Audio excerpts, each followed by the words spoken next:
Bosan banget gak sih? Nomor Squid Game lah kui. Gas. Kalian tahu nggak katanya Squid Game itu diangkat dari kisah nyata loh. Serius. Oh, kalau nggak salah tragedi Brothers Home di Busan tahun 1976 sampai 1987 bukan?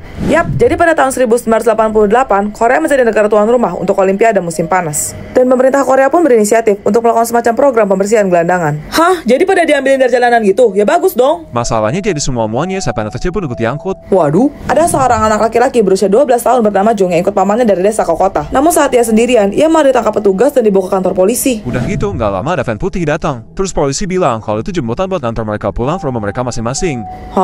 Sebelumnya orang-orang yang berkumpul di kantor polisi tadi diberikan minuman sehingga mereka tertidur selama perjalanan. Nyampe mereka semua ada di sebuah fasilitas yang namanya Brothers Home. Dindingnya tinggi bet, terus pintunya juga bisa dibuka dari luar dan banyak penjaga bersenjata.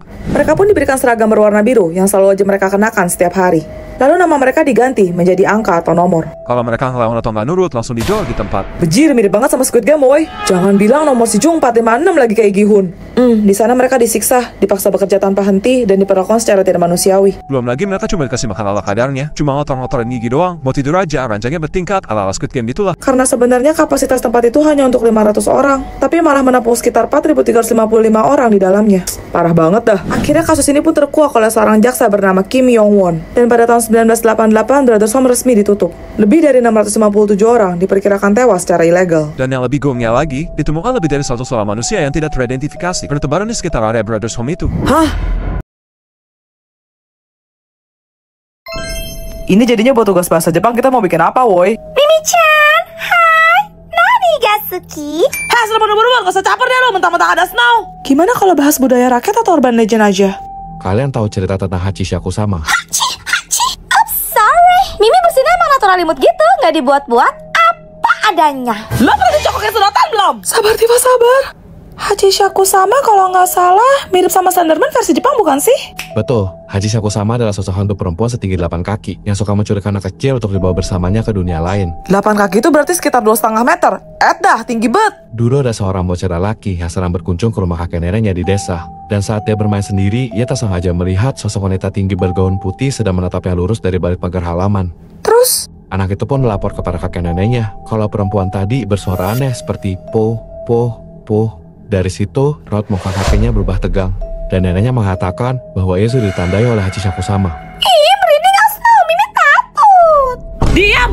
Konon katanya, apabila Hachishaku sama menyukai anak kecil sudah melakukan kontak mata dengannya, anak tersebut akan meninggal dalam hitungan hari.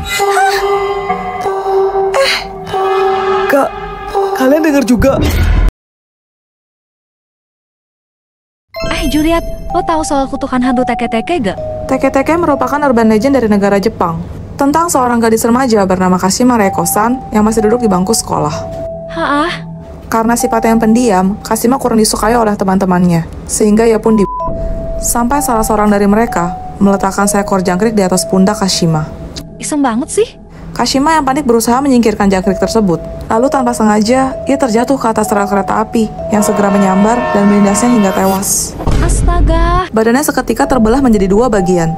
Itulah alasannya mengapa arwahnya penuh dengan rasa dendam.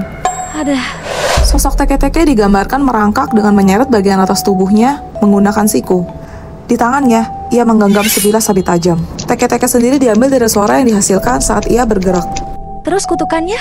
Konon katanya, dalam sebulan, siapapun yang mendengarkan cerita ini akan didatangi oleh hantu teke-teke. Mantap. Terus kenapa lu ceritain ke gue dah? Ini yang penting, waktu kamu bertemu teke-teke, jangan lari. Karena ia bisa mengejarmu dengan cepat. Sekalinya kamu tertangkap, ia akan menghabisimu. Tenanglah. Dan saat dia bertanya di mana kakinya berada, jawablah di rel kereta Meishin. Ingat, jangan sampai salah. Kalau tidak, ia akan mengambil kedua kakimu sebagai gantinya. Juliet, gue tidak takut nih. Bentar. Tapi tenang aja, teke-teke kan cuma ada di Jepang. Suara ini, jangan-jangan